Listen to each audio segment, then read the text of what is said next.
Boa noite, boa tarde, bom dia. Aqui é o Elifas que está falando. Hoje eu quero falar sobre a revelação de Deus, né? E como Deus se revela a nós, né? Porque, afinal de contas, nós somos tão pequenos, né? Que nós não temos a capacidade de conhecer a Deus na sua totalidade, né? E só que Ele é tão tremendo que Ele quis se revelar a nós, né? E os teólogos dividem-se em duas partes: a revelação geral ou revelação natural, e uma revelação específica ou uma revelação especial, né? Só que hoje eu quero me ater à revelação geral. E o que seria essa revelação geral, né? O que é uma revelação geral ou uma revelação natural, né? E a revelação geral nada mais é do que Deus ele vai tornar algo conhecido, mesmo que pessoas não tenham conhecimento específico sobre Deus, né?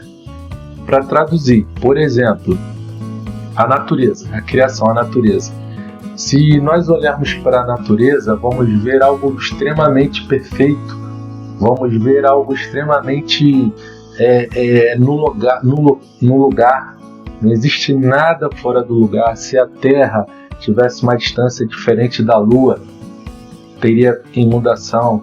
Se o Sol não fosse não tivesse naquela rota, né? Se a gente não tivesse orbitando o Sol, também teria problema.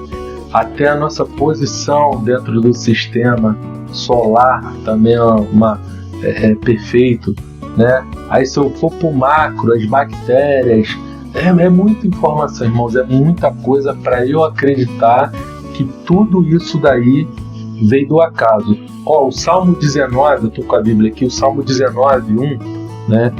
Davi vai escrever aqui assim, os céus proclamam a glória de Deus e o firmamento anuncia as obras de sua mão.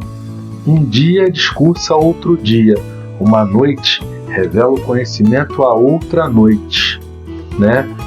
Significa o quê? Que tudo foi planejado. O dia, a noite, o sol, todas as coisas foram planejadas e arquitetadas. Então, se eu olhar para a natureza, se eu olhar para Deus, eu consigo ver.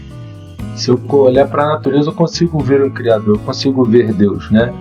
Eu consigo ver a majestade, contemplar a majestade dele, né? E também, se eu for olhar para a história em si, independente de religião, eu vou ver como Deus está agindo na história. Ele é o escritor da história, né? Ele é o cara que ele escreve a história, nada está fugindo do controle dele, nada foge da mão dele, né? A gente vê ele guiando nações, guiando povos, né? Por exemplo, o Estado de Israel. Hoje Israel ele existe por causa da grande e forte mão de Deus. Não tem como, se a gente for olhar para o homem, para o mundo, não tem como acreditar que Israel existiu de um acaso. Então, além da criação, além da natureza, além de eu ver todas as criações, eu vejo também Deus agindo na história, né? Eu não preciso só abrir a Bíblia, eu consigo, fora da Bíblia, ver a ação de Deus na história. E além disso também, existe algo que é a consciência humana, irmãos. A consciência humana, ela nos leva a crer que existe um Deus, Impossível não acreditar que existe um Deus através da consciência humana, porque a consciência humana nos revela o que é certo, nos revela o que é errado, a consciência humana nos traz clareza, né? Poxa, a gente viu lá o Tarzan, o Mowgli, que foram criados, seres humanos que foram criados com animais, e mesmo assim eles não se sentiam pertencentes, porque eles tinham condição de moral de bom, de ruim, né? E você vê que isso é algo que vem de Deus. Quando Deus criou o homem, ele criou a imagem e a semelhança. O imago Dei. que, né, com imagem e semelhança de Deus, né? E Paulo também, lá no texto de Romanos 2, né, Romanos 2, 14 e 15, eu não vou abrir aqui agora, né, a Bíblia está aqui do meu lado, mas é mais ou menos que Paulo vai dizer que mesmo as pessoas tendo a lei de Moisés, tendo tudo, né, e aí ele vai dar o exemplo dos gentios, né, que somos nós, ou pessoas que não conhecem a lei, né, mesmo assim, de forma intuitiva, eles sabem o que é certo e o que é errado. E por que isso? Porque Deus colocou no nosso coração leis morais. Ele colocou no ser humano as leis morais, né? E então vendo isso, eu posso dividir isso em 3 partes, né? Que a consciência humana posso dividir em 3 partes. Primeiro, testemunho universal e moral. Segundo, a culpa e o sentimento de justiça, né? E o terceiro é o sentido pela busca da vida, né? Por exemplo, vou falar sobre o testemunho moral universal. Não roubar, não matar, não mentir. Tudo isso aí são coisas que a gente não precisa dizer que é certo ou errado. Uma criança, quando ela faz algo errado, ela se esconde, ela se envergonha, né? Esperando que vai ser repreendida. Uma criança, sabe? Então o testemunho moral universal é imputado a nós pelo nosso Pai.